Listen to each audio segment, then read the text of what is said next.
appearance, that rich, wealthy people in the United States aren't paying their fair share. Well, we should ask them what their fair share is. But here's Biden again, because he's got to get into class warfare. That's all they have, pumping this hoax. Check this out. Time for corporate America and the wealthiest 1% of Americans to just begin to pay their fair share.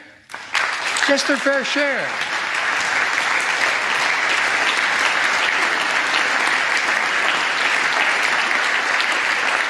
Sometimes I have arguments with my friends in the Democratic Party. I think you should be able to become a billionaire and a millionaire, but pay your fair share. Oh, thanks, Joe. Thanks for letting us become millionaires or billionaires, whatever that means.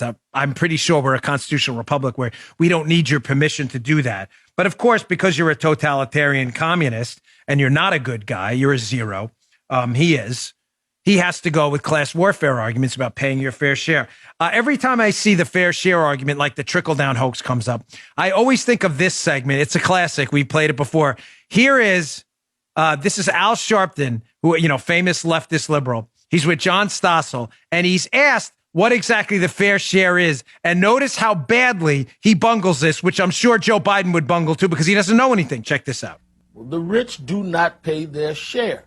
That's a widespread belief. But do the politicians even know how much of the income tax burden the rich pay now? The top 1% in this country pays very much less than 10%, very much less than 5%. So what's fair? The top 1% should pay 10% of America's income taxes? 20%? No, they should pay somewhere around 15%. They don't pay 5%. Anybody could see that as unequal and unfair. So they should pay 15%, he says. And the richest 1% now pay less than 10%. Then he said less than 5%. But that's so silly because, and I bet most of you don't know this, the IRS says the richest 1% of taxpayers already pay 34%. Twice what Sharpton wanted them to pay. The Reverend barely reacted when I told him. They're already paying 34%. No, I think that if you deal with the quality of their lives, he quickly changed the subject. He never would admit how far off he was. There we go. I'm sure you'd get the exact same response from Joe Biden, who has absolutely no idea how much the rich actually pay. The top 20% of earners in this country pay 80% of the taxes. You want to raise taxes on the rich, Joe, and corporations. You got the majorities. You go ahead and do it. But please stop with the BS about the fair share. Here's another excellent clip from Thomas Sowell when it comes to taxation and myths about the economy. That these tax cuts, like the Trump tax cuts, would cost the government money. Thomas Sowell talks about in this, it's about a minute, how tax cuts in the past have actually raised more money for the government because it leads to a wider tax base and people making more money to be taxed on. Check this out. The effect on the economy was to increase the rate of growth, increase the revenue received by the government. The rich not only paid more taxes after the tax cuts for the rich, as they call it, they paid a higher percentage of all taxes. And this started back in the 1920s. In the early 20s, the tax rate on the top income was 73%. The people making over $100,000 paid something like 30% of all taxes. By the end of the decade, the tax rate on the top had been cut to 24%. People making over $100,000 now paid 65% of all taxes. And the reason was quite simple, that when you have the tax rate at 73%, people simply don't pay it. They put their money into tax-exempt securities and arrange their financial affairs. So what we're really talking about, do you want a symbolic high tax rate on the high-income people to win votes politically, which the rich themselves are not going to pay? Or do you really want more tax revenue coming into the government? So I'm just putting out there on the show now, Biden will hike your taxes because you will pay eventually. It's only for the rich people. No, eventually you'll pay. You will pay. Whether it's corporate taxes passed down to you through higher prices, you will pay. I can almost guarantee you, outside of this brief economic boom we're going to have coming out of the pandemic, that eventually tax revenue to the government will go down. But it doesn't matter. It doesn't matter how many times they say it and how many times it's proven true.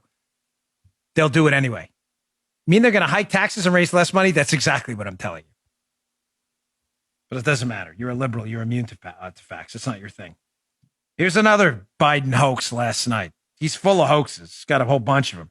Here's Biden pumping trickle-down economics again last night.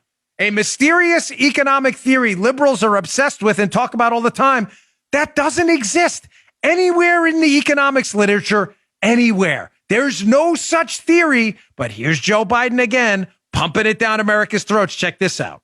My fellow Americans, trickle down.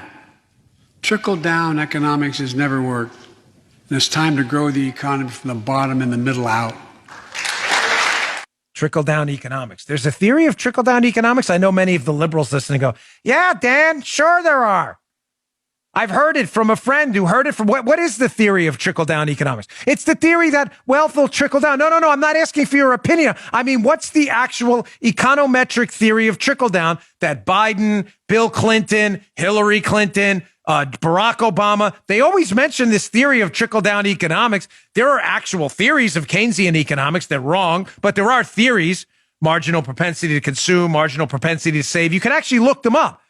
What is the actual theory, econometric theory with the variables in it of trickle down economics so that we can prove if it's either correct or incorrect? The answer is it's a hoax. There is no trickle down theory. Who explains it best? One of the greatest economic intellects of our time, Hoover Institution, just the scion of sound economic theory, Thomas Sowell. Here's Thomas Sowell, who wrote an entire book about the trickle down economics hoax. And here's him when he's asked the question by the host of this show, Uncommon Knowledge. He's asked, hey, Mr. Sowell, what about that theory of trickle down? Is this real? Listen to his answer. Where does this phrase trickle down come from? Oh, I don't know. It was as far back as the Roosevelt administration.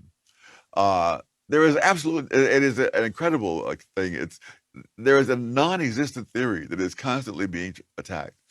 Some years ago in my newspaper column, I challenged anybody to cite any economist outside of an insane asylum who had ever made that argument. Nobody ever came up with a single person. So when Barack Obama says in this past July, quote, we were told that prosperity. Ask him who told him. Nobody told him. Nobody no told him. No economist has ever held that. No politician has ever said it. I don't know of anybody who's ever said it. In fact, when I put this out, and I went out a nationally syndicated column, various people wrote me and said, well, so-and-so said that, so-and-so said it. Find me the person who said it. I don't want to hear how A said that B said it. Find me B and show me where he said it. There's no such theory. It's made up. What's made up is Joe Biden lying? Of course he's lying. He's a liar. So is his son. They're liars. I don't know what happened to my laptop. Maybe the Russians took it. Really? You signed for the laptop. There's your signature. They're liars. There's no theory of trickle down. None. You just heard